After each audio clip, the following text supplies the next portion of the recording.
Ito po ang ating napakaganda, ang ating pong luxury Bugabo B6. So, latest version na po ito ni Bugabo. Ayan. So, heavy duty, good for newborn, adjustable for fully reclined, ayan, up to 20 to 30 kg. Okay, heavy duty po ito. Reversible po yung kanyang seat. Ayan, as you can see, naka-reverse po siya. Naka-rearward facing, pwedeng forward facing. Adjustable po yung kanyang handle. Okay, leather na po itong kanyang handle. Yan. And then yung kanyang seating pad, ito is cotton mesh na po siya. Okay? And then meron pa po siya kasama accessories na extra pad, this one. Yan, pambugabo. Okay? So, pwede rin siyang full canopy. And then ang kinaganda pa po lalo sa kanya, itong pinakaupuan po niya, adjustable po yan. Nahahabaan. Even po itong kanyang sa headrest, na-adjust din po siya, nahahabaan. Yan, sigaw mo. Ito mahaba. So yan. Makita niyo yung taas, taas nila. Bagay na bagay po ito sa mga matatangkad na mga parents. Sigaw mo. Okay? So pakita natin yung details po niya one by one. So ayan. Wala po itong faded, wala siyang discoloration. This already washed and ready to use. So ito yung kanyang canopy. So pwede siya ritong i-roll. Anong color ba yan? Ayan. Light green, no? Ayan. Okay. And then, dito po siya ina-adjust. So kanyang headrest adjustable ha. Ito, pag ibababa nyo siya, pull down nyo lang siyang ganyan. Tapos pag iangat nyo po siya, atake nyo lang siya pataas. Okay? Tapos, pepress itong kulay white pag gusto nyo po siya semi-reclined or fully reclined. Ayan. Haba. Okay siya. Mahaba. Okay? Tapos, yung kanyang extra pad. Kapal ng extra pad niya. Lambot. Batanggal. Ito yung pinakaloob ng pad niya. Ayan. May tawag po dito sa tenda na ito mamahalin eh. Kasi si Omnibreeze na Ergo, ganyan. Ayan. Okay? So, next natin is yung kanyang belt lock. Octopus type siya. Wala po yung mga putol. Okay? Ayan. Ayan. Okay? So, ito po siya. Ayan. Bugabo. Extra to, may bayad yun ah. And then, itong kanyang itong kanyang, by the way, upuan, adjustable din po yan.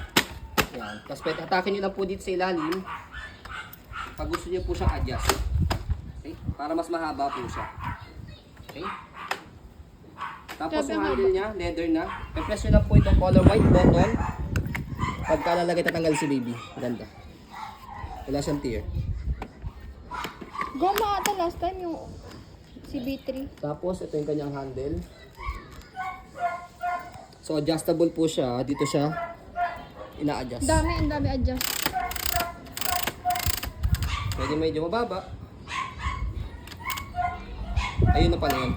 Dalawa lang pala yan. Yan o kaya yung pinakamababa niya. Okay? Pakita mo yung kanyang gulong sa harapan. Pati yung kanyang footrest. Pati yung kanyang body frame. Ang ganda pa na. Saka yung gulong.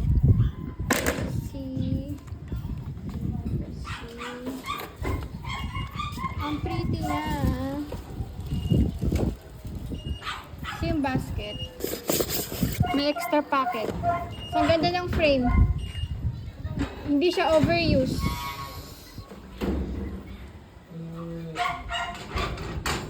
Kabila.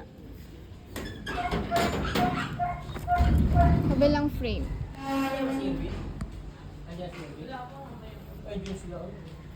Asa na? Punta na kayo doon! Ba't nandiyan kayo? Sige na!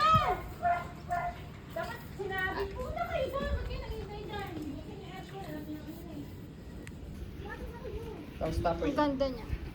Yung stopper. Mamaya pa ba uwi na? Ha? Mamaya pa uwi? Uwi na yan. Hindi na yan. Pagalain na. Okay? Okay ka ba? Ayan. Teka, tawag ako. So, next natin, sa pag-adjust ng kanyang seat. Okay? So, sa pag-adjust ng kanyang seat, i-press nyo ito yung kulay white. Ay, maganda sa daddy oh. Ang tawag doon? Airways. Ayan. Tapos, pati yung kulay, itong taas niya, iangat nyo lang po siyang ganyan. Tapos, atake nyo lang siya. Okay? Ang dali lang tanggalin. Tapos, kapag i-forward facing nyo siya, ganyan, ikot nyo lang siya ganyan. Tapos, shoot nyo lang siya dito. Shoot nyo lang dito. Kaya madali lang siya isalpak. So, after nyan, kulay puti, i-press nyo po siya. Ganun lang. Diba? Ang dali niyang.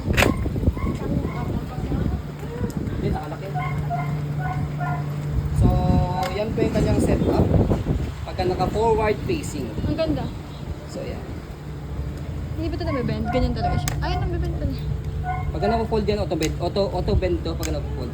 Ah, So, ito may auto-bend. stain siya dito. Kasi sa wash namin siya, hindi lang siya na-wash natuyo na mabuti. Pero pagka pwede siya i-rewash, okay? Sunrock siya na white. Oo. Okay, so Kasi di naman talaga dapat kasama yan. Oo. Accessories lang yan. free na rin namin sa inyo yan. Sobrang lambot niya ng kapal, oh. Okay, so yung ginagandahan ito sa accessories niya na to. So, ito na lang po yung tatanggalin po ninyo. Pagka nadumihan yung kanyang pad. Okay, hindi nyo na kailangan laban po itong stroller niya mismo. Hindi yan fade ah. Nagpa-brown kasi sa color eh. Hindi yan fade. Ganyan talaga yung reflector ng design niya. Mamahaling tela yan ah. O yan o. Kasi parang brown pero black na black. Clear natin, wala siyang faded, wala siyang discoloration. Ayan. Fold. Tapos meron siya stand dito pagka pinold ito. Ayan. So pwede siyang ibentang ganyan. Ayan. Mamaya kapag fold muna natin. Okay, so sa pag-fold po sa kanya, baba lang natin yung kanyang handle. Tapos press nyo po ito. Itong color, itong button na to, both side, tapos slide. Slide nyo po pataas. Ulitin natin para makita nyo po. Itong button na black, press nyo po siya, tapos itong kulay puti, angat nyo po siya. And then pull down. So ganun na pala yun. So that's it. Ah, mas madali siya i-fold ko sa concept. So yan na siya pagka nakalock tapos stopper nyo, I mean, stand nyo lang siya ganyan. Yan. Yan na yan. Diba? Tapos kapag inopen nyo naman po siya, pag nilagay nyo yung sasakyan ganyan, nakaiga naman siya siyang ganyan. Kapag inopen nyo po siya, same lang din, press nyo po itong black, tapos itong kulay white. Tapos tapak kayo dito sa pinaka-stopper niya, and then, bubukan nyo lang siya. Hanggang mag-click siya. Yan. Pagka nag-click na, that's it. Mas madali siyang i-fold. Nakalock na siya. Compare kay B3. Okay? So, jackpot ang makakuha ito. Ganda ng condition niya, already washed and ready to use, and then, latest version na po siya. Magkano rin ang brand new nito? 40. 40,000 din yung brand new niya, grabe. Okay? So, makukuha nyo lang sa amin siya ng low price from the brand new price. Go. Okay? So, yan po ang ating napakagandang Bugabo B6. As you can see, very details po kami sa pong pag-video kasi amin siya policy. No refund, no exchange. What you see is what you get. So, yun po, maraming salamat. Have a nice day and God bless po.